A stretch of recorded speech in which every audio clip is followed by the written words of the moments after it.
These are the stories I think you should know about today. 30 people a day are arrested in the UK. 30 people a day arrested for what they think, for what they say, for what they write. We've got the latest. Germany's not too far behind, by the way. They just arrested an 84-year-old man for something he posted on Twitter. And what about John Bolton, the most hawkish, the most pro-war, the most pro-violence American who lied the world into the Iraq war? Should he be arrested? What did he actually do? I'm going to tell you. This is the Sanchez Effect. Let's do this. Hello again, everybody. I'm Rick Sanchez, and I want to ask you a question that's affecting millions of people all of a sudden all over the world. And, hey, it could affect you. The question is, should you be arrested for what you say, for what you send, for what you write, for what you post? There seems to be no place in the world right now where this question is more prominent than in the UK. Look at this headline. People there are being arrested at 30 per day. 30 people every day visited by the police in their homes, in their workplace, because they said something or they published something the government doesn't like or simply doesn't agree with. It's all part of something called Section 127 of the Communications Act that describes the crime as a, quote, malicious communication. And what the hell is a malicious communication? I guess we're all guilty of that once in a while, right? It's a message that causes someone else to be annoyed, causes an annoyance, an inconvenience, or anxiety to others via the internet or a telephone or mail. And who gets to decide? Who gets to choose? What's an annoyance? What's an annoyance to me may not be an annoyance to you or to somebody else. What's an inconvenience? Man, talk about Orwellian. You know who decides? The government. Look at this chart. What it shows here is that more and more people are now being arrested with each passing year. 7,000 in 2019, 7,000 plus, actually, almost 8,000. Now 12,000 plus in 2023. That's up 58%. And they were arrested for expressing their thoughts. How can that be, right? Well, guess what? It be. People are being jailed for criticizing the government's position on Ukraine, on Israel, on immigration, even parochial stuff like criticizing your local government, your mayor, your councilman, or even your kid's school. Take the case of Maxie and Rosalind. Here they are. They don't exactly look like hardened criminals, do they? At least not to me. But here's what happened to them. Their children go to a nearby school, right, which Maxie and Rosalind criticized. Did they violently confront the administration? Did they show up at the school with a gun, a weapon, a knife? No. They questioned the school's policy on choosing headmasters, and they did so in a private chat with other parents on WhatsApp. You know, the WhatsApp app. WhatsApp app. That's it. That's all they did. So here's what happened. The school doesn't like what they said, so they call the police, and they report them. Suddenly, 6 uniformed police officers from the Hertfordshire Police Department show up, they raid their home, and they arrest them. They're driven away, and they're put in a jail cell for 8 hours. Parents! There, they're questioned on suspicion of malicious communications. Again, whatever the hell that means. And after a 5-week investigation, their case is finally adjudicated. Bloody hell.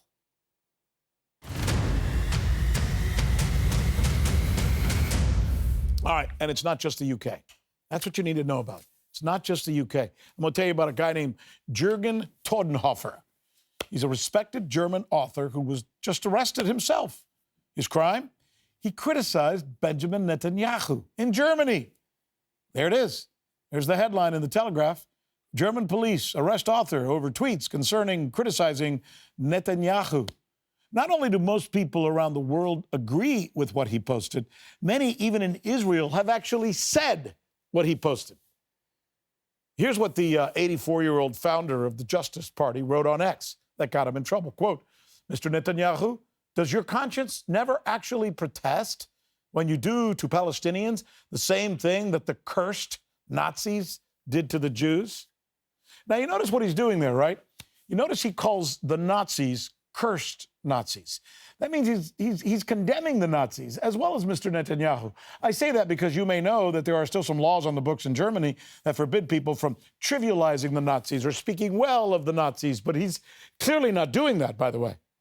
Yet police still confiscated his phones, they took all his digital devices, and they arrested the guy, 84 years old.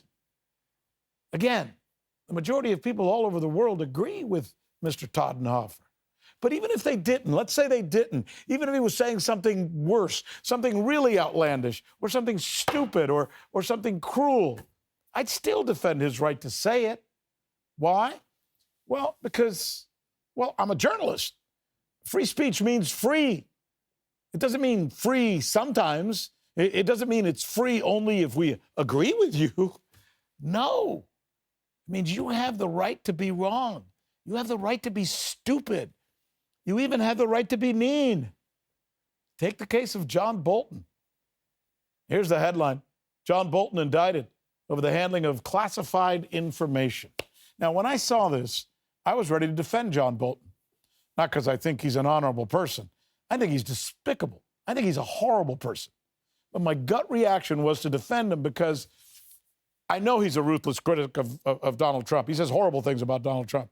And if Mr. Trump was simply getting revenge against him, and that was what the prosecution was all about, that would be wrong. And it's my duty as a person, more especially as a journalist, to say that. But I've done a little research, and it turns out that after questioning more, I've changed my mind. I was wrong. It does appear that Bolton actually did commit a crime here. Here's what he's being accused of. New York Times, 18-count indictment accuses Mr. Bolton of sending diary notes about his day-to-day activities as Mr. Trump's national security advisor from 2018 to 2019. Many of these notes included national defense information, including details that are classified and top secret. So here's what he was doing. He was leaking, writing these memos every single day to his wife and his daughter, leaking classified information on Google Mail in a non-protected way, thereby potentially revealing these daily secrets that he was pulling out of the White House, sending to his wife and his daughter so they can help him write a book. But these secrets could have been seen by other countries. All they had to do was go to something that was unprotected, like Gmail. And by the way, the investigation didn't start with Trump. The investigation of Bolton started during the Biden administration. So maybe it's not Trump's revenge. Here's something else you should know, by the way, and I think this is important. You know what Bolton said about somebody accused of something similar? Maybe even not so similar, because I think it's much less. Here's what Bolton said about Edward Snowden, who did not publish documents to make money off of a book like Bolton. The last thing that people ought to be doing is speculating about it publicly. It will inevitably make it a political football, and it will enhance Snowden's bargaining power. Why are they doing it then? Why at least are some of them doing it? I think it's a big mistake. I have no idea. I mean, my view is that Snowden committed treason. He ought to be convicted of that, and then he ought to swing from a tall oak tree. Swing from a tall oak tree. They ought to kill him. Bolton on somebody who's doing what he's now accused of. Just saying. Here's what Bolton said about Julian Assange, who simply reported on news of U.S. atrocities in Iraq. Well, I think that's a small amount of the sentence he actually deserves. He's committed clear criminal activity. He's no more a journalist than the chair I'm sitting on. The information that he divulged did, in fact, put many people in jeopardy. It undercut the ability of the United States to have confidential diplomatic communications, not just with other foreign governments, but in many countries with dissidents, people who, even speaking to American diplomats, could find themselves in trouble. And so, you know, he's been complaining about his treatment over the past period of time. He's the one who sought asylum in the Ecuadorian embassy. Now he faces extradition to the United States. I presume he will get due process in the United Kingdom. to determine whether extradition should go forward. And when he gets to the United States, he'll get due process here. And I hope he gets at least 176 years in jail for what he did. 176 years in jail. So if you divulge secrets from the United States government, you should get 176 years in jail. You're a traitor. You're despicable, his words, right? You should be hung from the highest oak tree for revealing these government secrets and these classified information documents. Makes one wonder, right? When we consider now John Bolton's crime and John Bolton's punishment, which is exactly what we're going to do. After a short break, I'm going to be joined right here in the studio by none other than the Larry Johnson. I feel like I'm talking about Ohio State or something. Former CIA analyst and perfect guest to talk us through this. He knows a few things about intel and information that should or should not be divulged. Stay right there. We're going to be right back with Larry Johnson.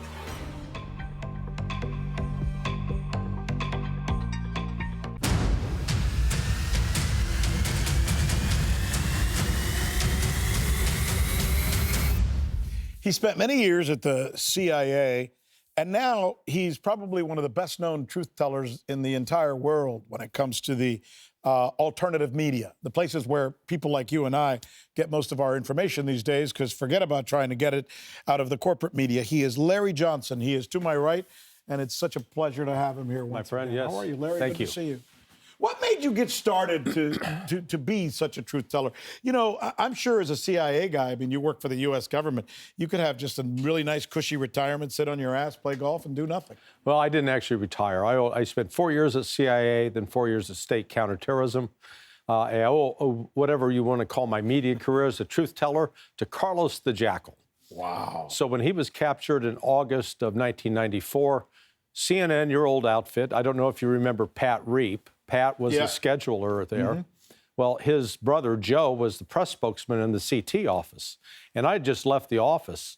And so Pat calls Joe up and says, hey, do you know anybody can talk about this? He goes, Larry Johnson, he's available. And boom, the rest is history. That was your first television appearance, and since then you've never looked back. Correct. Well, I gave good soundbite. But you could never appear on CNN right now. They wouldn't have you. They stopped having me. My last appearance on CNN was in 2017 with Brian Stelter to talk about the FBI spying on Trump, and where I talked about that, in fact, it was British MI6, British intelligence, and they're passing it to CIA. And then he accused me. He says, well, you go on RT. You're just a puppet of Putin. And I pointed out to him, I said, hey, Brian, look. I said, I've done CNN, Fox News, MSNBC, CBS, ABC, BBC, CBC, all the C's. And I said, and with all of that, the only one that's ever asked me for a pre-interview, or were all the others. Right. RT? No. Never. Did I call you today and tell you we had to stick to a certain script or what we had to talk about? I had no, if you did, you missed the call? No idea what we were going to talk about. No idea. But it was the fact that when I pointed out to him, I said, look, all these other stations do pre-interviews because they want to know what you're going to say so they know whether they want to have you on air. I started doing RT, well, now 9 years ago, I think. Right. And never, in 9-year period, have they called to say, what are you going to say? Right. Because we may not like it. I can come on, I can be critical of President Putin. And I've been critical in the past. Yeah, but as you should be. They allow it. And so what does it say that we've come to this time where the free press is in Russia, the controlled press, that which we used to like in the Soviet days, we'd made fun of Pravda and TASS and Sputnik. That was in the Soviet-controlled Russia. That's now the UK and Washington, D.C. That's amazing. Yeah. By the way, in case you guys at home don't know, when he says pre-interview, I can tell you a little bit about this because I used to be a part of it. If I was going to appear on CNN, first somebody would call me and ask me 7 or 8 questions.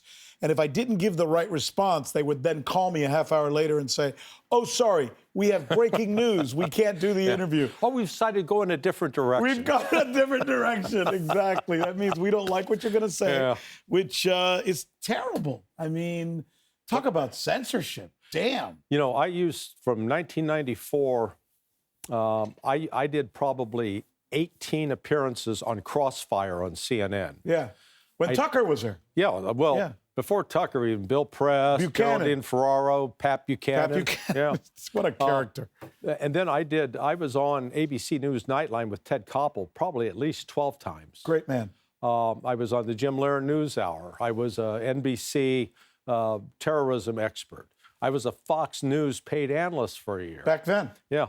But now... Now they won't touch you. Oh, no. The first case was in 2008 when I said some bad things about Barack Obama, suggesting that some of his ties to radicals like Bill Ayers is a terrorist who was convicted in the United States. And even if you were full of crap, so what? Yeah. So what? Tell me I'm wrong. Right. And and don't call me names. Tell me I'm wrong. Tell me how I'm wrong. Yeah, exactly. It's so important. So, but this exchange, and like right now, I'm in Russia with the International Unity Club. I'm speaking to a variety of Russians, of significant people, even the former Azarov, the former prime minister of Ukraine. And there's no control. I'm not told what to say. No, we should exchange ideas with other countries. The conversation. Let's talk, not fight. It's funny we're talking about this because there's one person who's in the news today. I don't know if you heard my intro, but I was talking about John Bolton. Yeah. Now, John Bolton is just the opposite of you. They love John Bolton at CNN. They can't get enough of John Bolton. They have John Bolton on 3 or 4 times a day sometimes because John Bolton gives them exactly what they want to hear. What do you make of the fact that John Bolton is now possibly facing a prison sentence? And from what I have been able to decipher, based on the information that I've read from media reports, nothing inside, I think he's guilty as hell. I think karma is a beautiful thing. Bolton. I dated her once. Yeah. Karma. Bolton was a neighbor of mine when I lived in Bethesda, Maryland. I was on Burning Tree Road. You go 2 blocks up Burning Tree Road, take a right-hand turn on Bradley Boulevard, go a half block, take a left-hand turn. His house was right there on the right. And he was a disgraceful human being. Yeah. And part of that is based upon one of my friends who was the National Intelligence Officer for Latin America was being pressured by Bolton during the first Trump administration to provide false information, or maybe it was under George H.W. Bush or George W. Bush, but to provide false information about Cuba. And my friend refused to do it. He says, I'm giving you the intelligence as we have it, whether you like it or not. Bolton then had him investigated by the FBI. They tried to pin him as a Cuban spy. They were opening his mail, violating his privacy. Bolton is a monster. And so now he's getting a taste of his own medicine. I hope he likes it. Do you think there's any question that if he actually was concluding a meeting with Mr. Trump and the national security team, and then immediately going over to his computer and sending notes fresh from his mind about everything that was discussed, sending it by Gmail or by other non-secure ways to his wife and his daughter, sounds to me like a case. Yeah. Particularly if that communication was classified, and he took obligations. But again, he was not loyal to the United States. He was loyal to John Bolton and Bolton's own agenda, and unwilling to play by those rules. So, I don't think this is a cavalier case that was just ginned up. They had, I think, solid evidence that he was using some classified. It wasn't just he was reporting the contents of the meeting. Reporting what Trump said in a meeting may or may not necessarily be classified, but if he was drawing upon other documents that were, and it wouldn't surprise me that he did. It seems that Bolton may be gone from the Trump administration, but there are other Boltons there now. Yeah. Some of this palaver that's being discussed now about a full execution of a war or an invasion of some sort against Venezuela seems not just foolhardy, but absolutely dystopian, absolutely crazy. And what a coincidence. It happens to be one of the countries with the most natural resources of hydrocarbons in the entire world. Right. Well, and now they're also hitting Colombia. What disturbs me so much is that the journalists in the United States, nobody has pushed back on Trump when they destroyed, they've destroyed now 5 boats. Yeah. The first one was a 60-foot cigarette boat with 4 outboard motors, supposedly carrying drugs from Venezuela to the United States. Well, I did some very simple calculations. those 4 outboard motors suck up gas at a rate that boat can only travel 250 miles before you have to refuel it. Well, the distance to the United States is 1,300 miles. Yes. Okay, so that means they were going to have to refuel it at least another 4 times. The amount of fuel required to put gas in those engines would be 40 jerry cans per service, which means you're looking close to 300 jerry cans, 5-gallon jerry cans.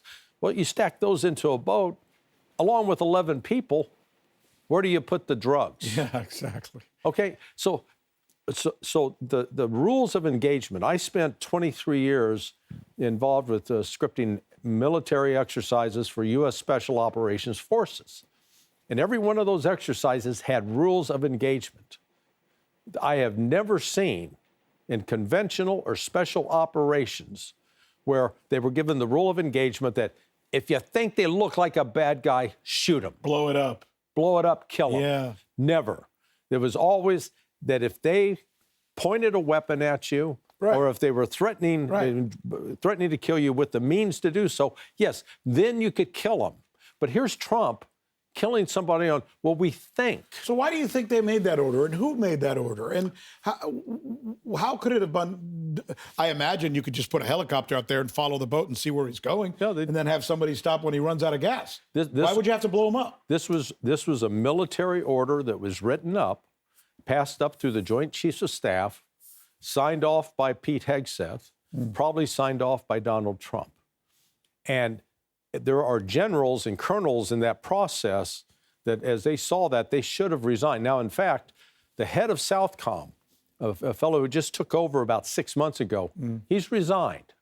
So I think he resigned. In fact, New York Times reported he resigned in part because he objected to what was being done. Who's the chairman of the Joint Chiefs of Staff right now? What did he do? Kane. Right, yeah. A guy named... Shouldn't it have come across his desk? Yes. That the U.S. military was about to be used to blow up a fishing boat? Yeah. He would have to approve them. Yeah. This is one where these people in this chain of command needed to say, wait a second, this is an unlawful order. And it's not our job. Well, I've talked, I've also... I would think, right? Am I wrong to say the U.S. military shouldn't be doing police stuff? Yeah, that's exactly right. What they can assist. So I spoke with a Coast Guard former officer who had been involved with several of these missions. Yeah.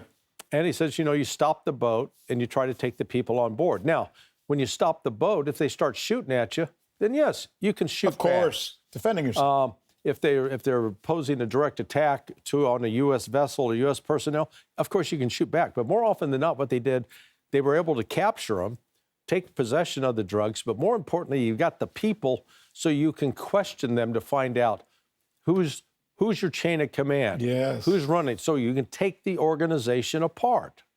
Oh, no, we're blowing it up. This is all a pretext. This is all to create a justification for the United States to conduct a military operation against Venezuela, 1, for regime change, 2, to secure access to the oil and natural gas. I actually understand and have been reading in the last few days about this, and I've learned that the organization that we're accusing the Venezuelan government of being involved with is actually a CIA organization. Yeah. It was started by the CIA. They founded the damn thing. Well, at least... So they didn't appear in any of the media until 2018, and because when I first heard about it, I was the senior regional analyst for Latin America or for South America when I was at CIA, and I've done a lot of, if you will, investigations and work with my own company, Berger Associates, in Colombia, in Venezuela, in Panama, and Ecuador, and we dealt with a lot of drug issues. Because my 2 former partners, one was the chief of international ops for DEA, and the other ran DEA's undercover money laundering operations in New York City. So we knew all about the money and the sourcing. Never heard of Tren de Aragua. And when we started looking into it, it was in 2018 where Donald Trump starts talking about regime change in Venezuela. And lo and behold, articles start appearing in Peru, Argentina, talking about Tren de Aragua. Well, the way that works is the CIA creates this storyline, this narrative, and feeds it out there. Now, there may very well have been a criminal organization in Venezuela, Tren de Aragua, but they were taken and they were magnified and they were created into an entity that wasn't really doing what the U.S. government is saying that it's doing. That's fascinating. Let's talk about Iraq. I mean, pardon me, Ukraine. I get those two mixed up sometimes. But we do have to talk about Ukraine because there's a lot of news coming out of Ukraine. Yeah. Obviously, the fact that Mr. Putin and Mr. Trump are going to be getting together. What do you make of this particular summit, as they're calling it, this time around? With particular interest to the fact that it's being held this time in what I consider to be a more neutral or friendly site. Sure. I thought Alaska was a disaster. Well, the Trump team needs to learn to listen to President Putin, Sergei Lavrov, Peskov, the rest of the Russian government. On June 14th, 2024, Vladimir Putin made it very clear what the Russian position was at the time, which means recognize that Donetsk, Luhansk, Kherson, Zaporizhia, Crimea, that those are now permanently part of the Russian Republic. Mm-hmm. They're a part of the Federal Republic. They're not going back. They're constitutionally part of Russia. And, you know, just as Scott was with you yesterday making the same point, Putin can't up and say, oh, okay, let's forget about it. Yeah, we'll keep the Donetsk and Luhansk, and we'll let you have half of Zaporizhia and Kherson. The other ones we liberated, we're going to give them back to you, right? Okay, not going to happen. Right. So, and the fact that the Ukrainian troops must pull out of Russian territory. Vladimir Putin, I believe what he says. He's not going to make concessions on that. This storyline being pushed in the West that, oh, there can be these concessions, not going to happen. So ideally, what happens is that the dialogue that has started between Putin and Trump continues, but they talk about some actual substantive things, like number one, let's have direct flights again between the United States and Russia, you know, back and forth. Let's establish who our new ambassadors are. So we want ambassadors in each other's capital that are going to be able to communicate to the government on a regular basis. Right. I remember I had a brief conversation in December of 2023 with the Deputy Foreign Minister, Sergei Rybakov. And he lamented at the time, he says, look, we don't have anybody to talk to. And we discussed the fact that even during, you know, I'm an old guy, so I can remember the Cold War. Yeah. Even during the 1970s, when here was the Soviet Union supplying weapons to Vietnam that were killing Americans, still America and the Soviets talked. And they even negotiated arms control agreements. Yeah. But here in 2023, we weren't talking. Now, the good news is we're talking. The other issue is let's return the property that the U.S. government illegally took from Russia under Barack Assets Obama. Frozen that are now giving some of the interest from to... They can talk about that. But as far as ending the war in Ukraine, I think Vladimir Putin's position would be quite clear. You, the United States, need to stop supplying intelligence, money, and material to Ukraine. You can't end the war in Ukraine until you end the war between the United States and Russia. Am I wrong? No, you're correct. And, you know, I've made the point repeatedly that if the script was flipped, that if Russia was providing weapons to groups in Mexico or Canada that were then launching attacks across border into the United States, the United States would view that as an immediate act of war, and we would have tensions on the cusp of a nuclear threshold. Now, to Putin's credit, and I know he's come in for criticism of this in Russia, but he recognizes, number one, that Russia, the trajectory they're on, they will win in Ukraine. They will prevail. NATO will be defeated. Do you think so? Oh, yes. Yeah. Someone give me a couple of $1 million, I'll bet that right away. Okay. No, but it's good money. They're going to be defeated. They are defeated. They're a dead man walking. They have no way to recover.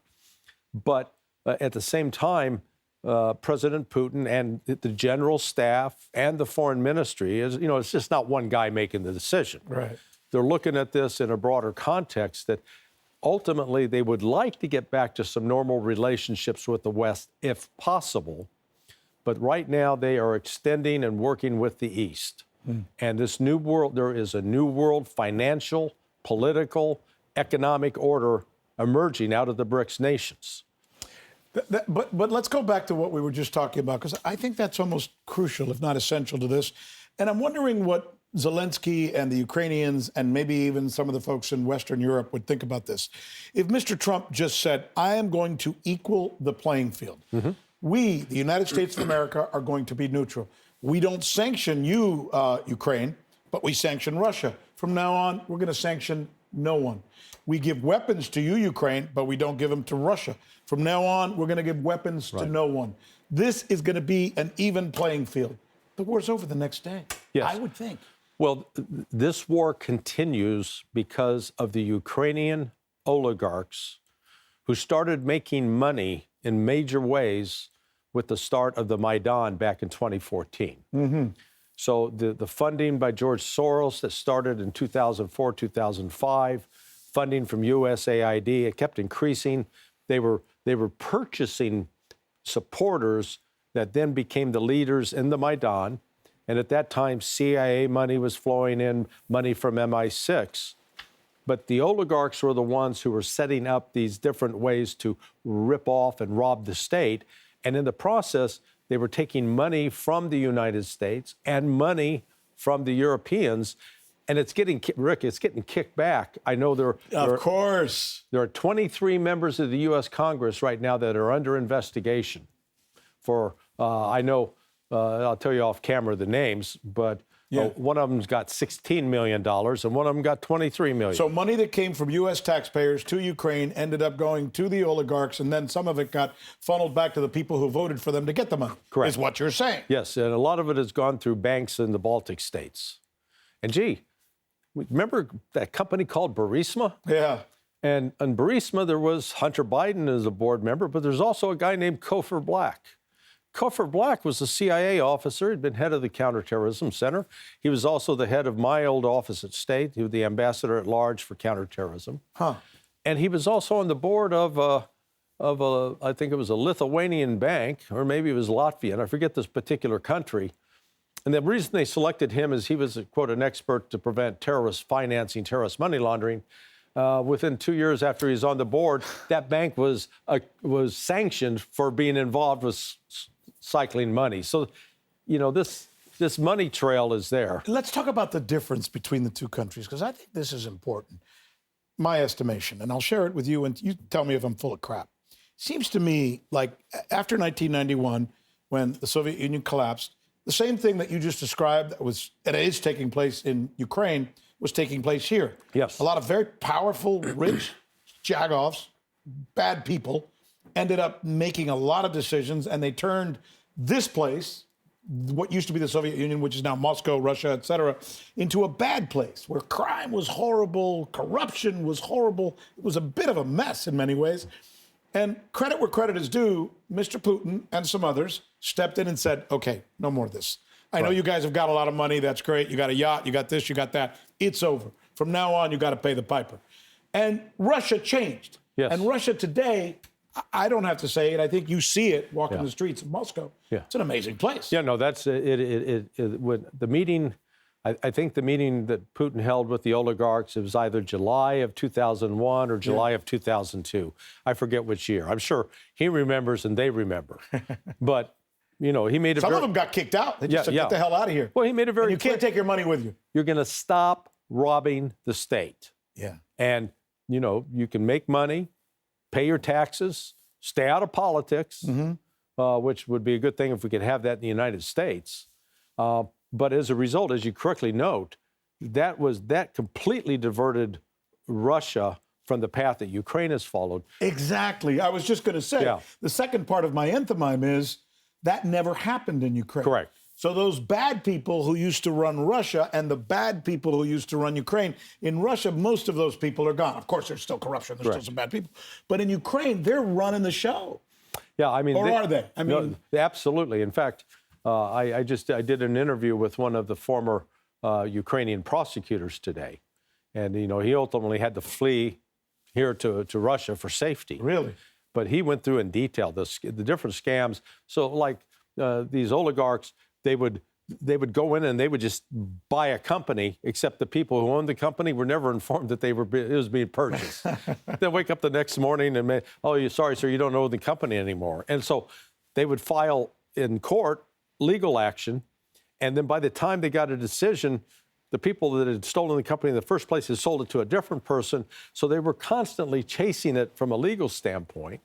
Or they would set up front companies that were going to be paid to do certain work, except the front companies existed only on paper. So those people are still hanging on in Ukraine. Yes. And they're the ones who are ruling the roost and telling Zelensky what to do? Correct. Really? Yeah, and he's getting paid to do it. It's his best. It's his best paid acting job yet. And it's like, we'll pay a lot of money and it's all the drugs you can use. And he's going, this doesn't sound so bad. But now he's realized he's made a deal with the devil. Yeah. Because he can't get out alive. Well, he can't be happy with the way he was treated by Mr. Trump in the last 48, 72 hours, whenever that took place over the weekend. Mr. Trump told him in no uncertain terms, you're going to lose territory. Of course, Trump called it property because he's a real estate guy. And now he finds out that Trump is flying to, of all places, Hungary to have this meeting with Mr. Putin. I mean, as Mr. Trump would say, the cards are not in his favor right now. Correct. Yeah, well, he doesn't hold any Trump cards. It would be one thing, they've been pushing to get the Tomahawk missiles. And I realize, one of the things I've learned this week, across the board in Russia, there's genuine concern about if the United States deployed those Tomahawks. That'd be horrible. That would be seen as crossing a red line, a genuine red line. Now, I've tried to provide some reassurance that the Tomahawk there was a time when it could carry a nuclear warhead. But those were dismantled under the INF Treaty, and we've seen no evidence that the United States has tried to reverse that process. So what you wind up with is about a 300-pound of explosive on a cruise missile that travels subsonic speed. Heading toward Moscow? Well, no, they could do pinpoint damage. Yeah. It could blow some windows out in the Kremlin, for example. It could take out Lenin's tomb. But it doesn't accomplish anything militarily. A good military analyst in the United States who's of Russian heritage, he did an analysis the other day of one of the major refineries in Russia and pointed out it would take 100 cruise missiles to destroy that one refinery. Really? Destroy it. Well, the United States doesn't have 100 Tomahawks. Yeah.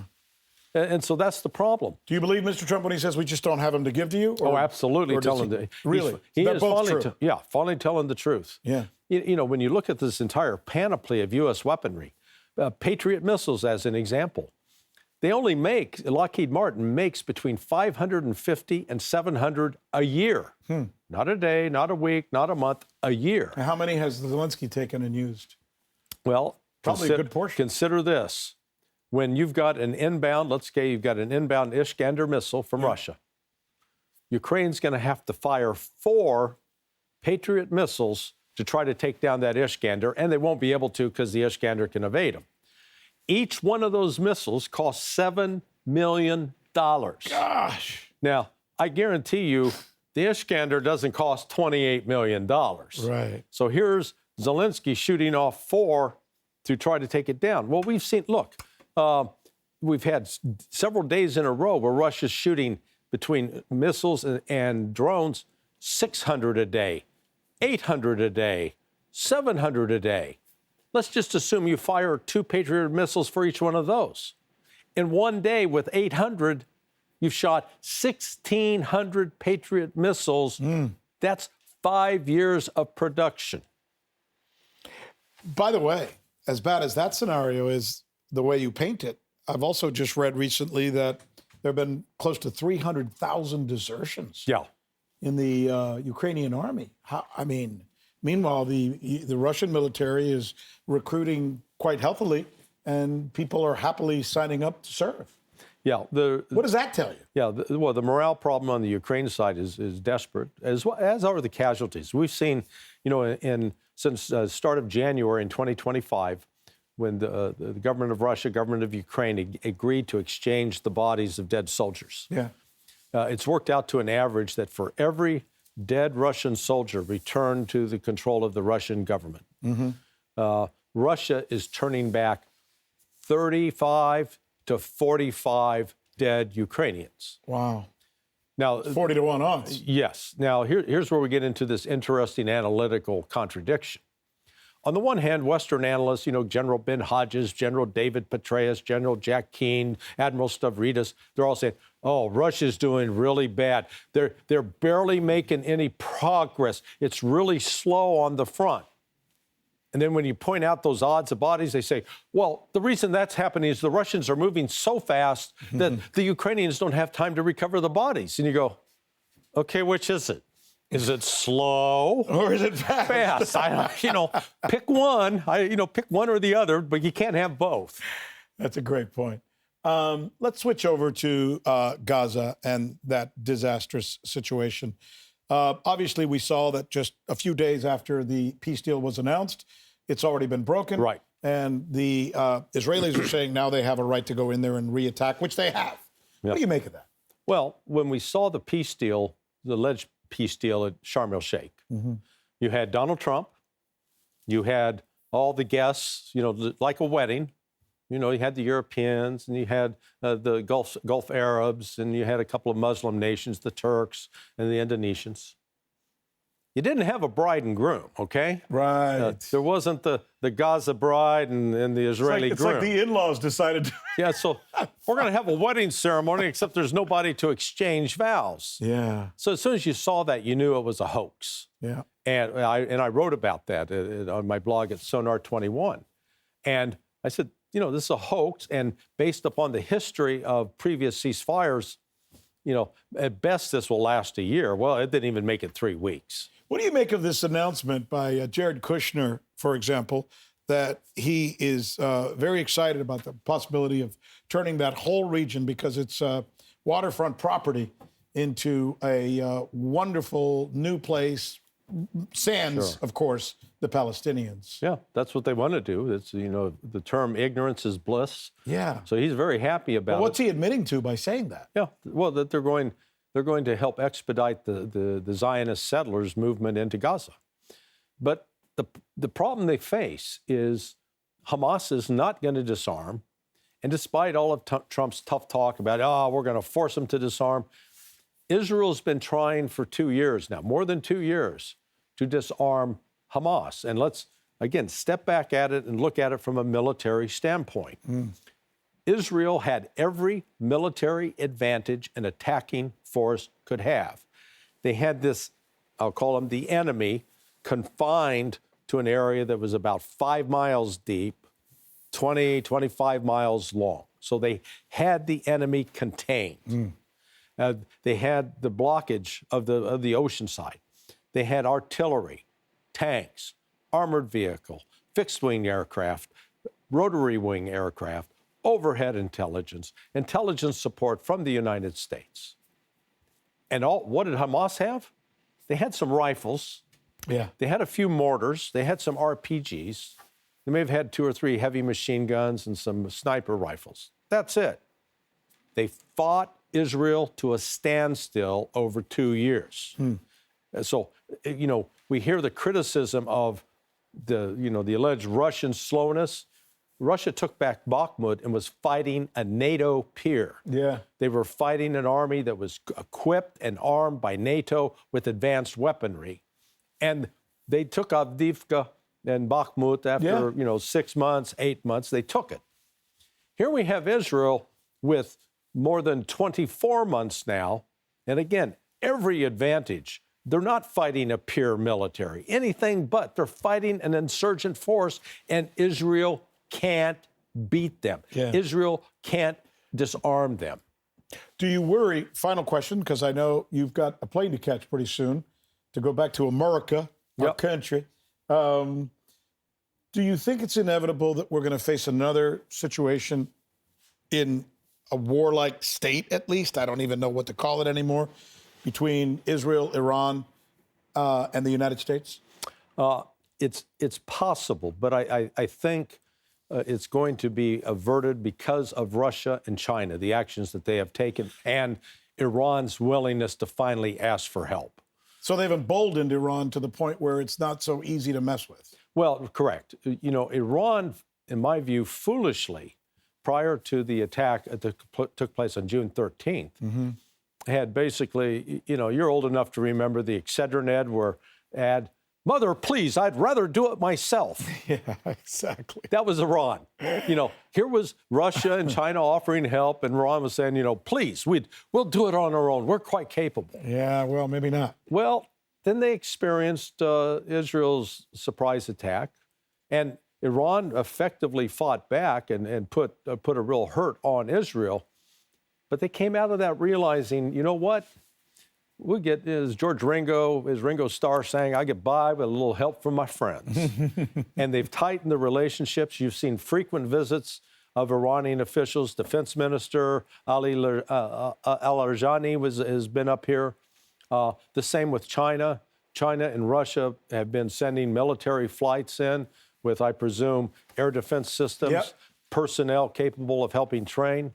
So I think Changes the game. it does. And if there's anybody with sanity left, and there are still some sane and Israeli intelligence officers, that they can look at that picture and realize, you know what? We're getting ready to pick a fight with a grizzly bear that we don't have the running shoes on to outrun. Larry, what a pleasure. You're such a good person. My wife is a fan, by the way. Oh, well. She asked me the other day when she saw you at the Bolshoi, she said, he's a really nice guy. She said, "Is he from the South?" I said, "No, I don't think so." A border state, Missouri. Show me, damn it. Show Yes, sir. me. Yes, No sir. wonder no wonder you are the way you are. Thank you, my friend. Thank you so much. You're a good man and a good friend, and I thank you so much for visiting us and sharing your wisdom with us. Let's do this. Let's go to our mailbag. And we're going to begin today with Peterman, who writes to us, it's ironic that the home of George Orwell is now the most anti-free speech country in the world. An Orwellian prediction has come to pass in the UK itself. And you know what else, Mr. Peterman? In countries that used to or not allow free speech, they now have more free speech, as my friend Larry said just a little while ago. Who knew, right? Sam Phillips says, "Thanks, Rick, for your voice of sanity." I'm trying, Sam. But man, I got to tell you, it seems the world is less and less sane with each passing day. And then there's Boyd Floyd. Great name. I love the rhyme. He says, "Look, I've been watching your career for years now, and I'm so glad that you've decided to join RT for actual journalism rather than the pseudo-journalism." How's that for a cool word? Pseudo-journalism, where conjecture is headlined. What a breath of fresh air in an environment of lies and agendas. That's really nice, Mr. Boyd. Thank you so much for saying that. So here we go. If you have thoughts to share, go to my YouTube podcast, Journalistically Speaking. Don't hold back. Let me know what you like. Let me know what you don't like. It's all good. I'm also on X, of course, Rick Sanchez TV. And there, man, tens of thousands of you every day are letting me know what you think. And I really appreciate it. Most of all, I appreciate you guys letting us into your home. Have a good night. God bless. Take care. Bye-bye.